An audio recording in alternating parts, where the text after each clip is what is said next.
Čau lidi, dneska tu máme ochutnávku. Čau Šimone.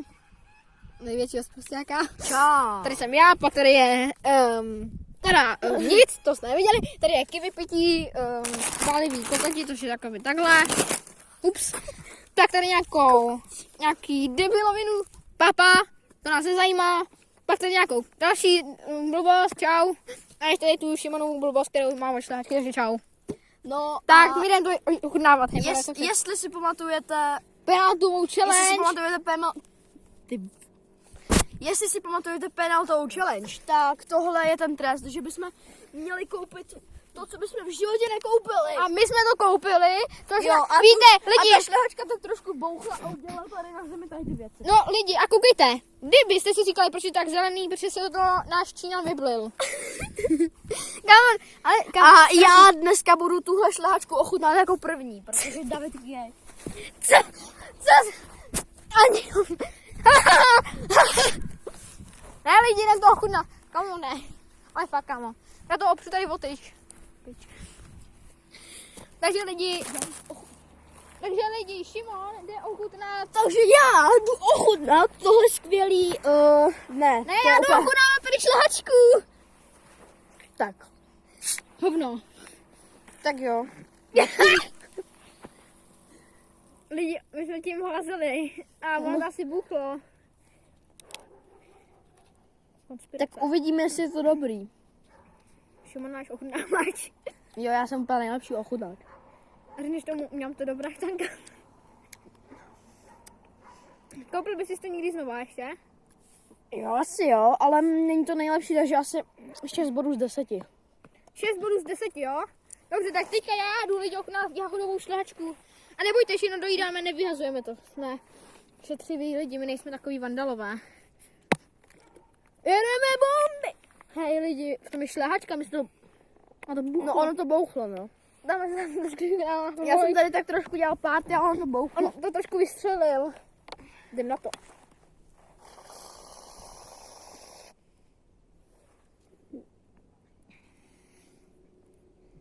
Kokos.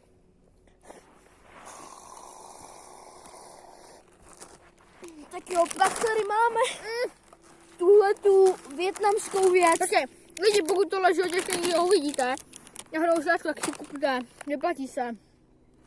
A to se vyplatí. Jo, přesně tak. Tak jo, teď tu máme tyhle pálivý strongy.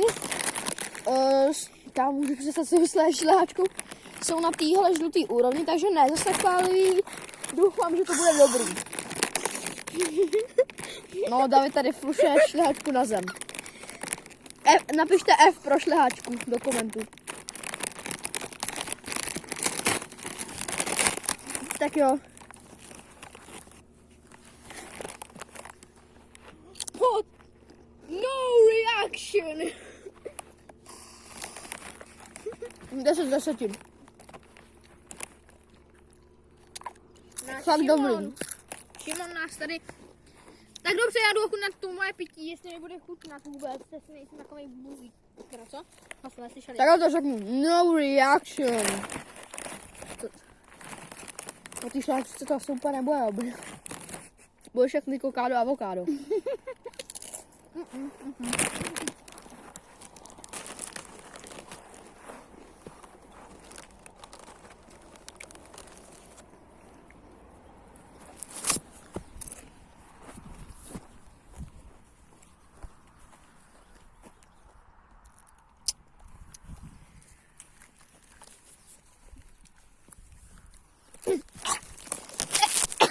To je hnusně pálivý s tou šlehačkou.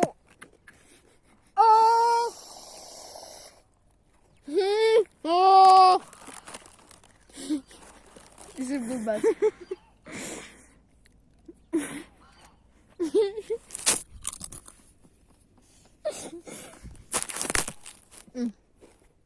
Tak dobře. Ochutnat. Lidi, když tak omlouvám se majitelům, co tady. Hej, asi bych šel z druhé strany, té branky. Že tady sem přijdou majitel. To je majitel. Není. To je ten starosta. On jde pryč. Kámo, tak lidi, já jdu ochutnat tohle pití a potom když tak ještě někdo přijde, Já bych potom...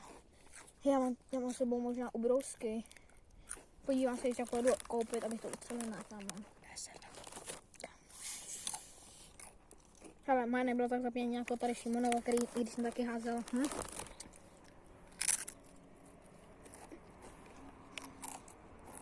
Sorry, tady se stáku 17, to je kousíček, jsem tady jiné moje brambůrky. Hej, kamor, zaplať, dělej! No ne, tak no, to máte. ASMR. Tak co, kolik? 10 z 10. Ne, počkej, ne. 8 z 10. Hele, je to, Já možná měním svůj názor na 7 z 10. je to docela dobrý tam. Protože to pití není tak špatný. Bramburky jsou prostě 10 z 10. A pokud chcete víc takových videí, dávejte odběry a lajky. A komentáře a taky zvoneček dejte. Dobrý. A radši to uklidíme, ne? Jo, lidi, já nechci mít průser. Jdeme nechal uklízet, pojď no. Já se bojím. Uklízet. Ty si uklid svoje kámo, já nebudu šát na tvoje způsoby. Počkej, víš, jak je takový ten bílej spray, jak to dělají, aby na penalty, tak... Je IP moje ruce. Hej kámo. Až to vypijem, tak to půjde tam naplnit vodu a potom to polím, takhle ať to umyjem, ne? Hej, víš co? Pojď, nech to tady, vem mobil, natáč.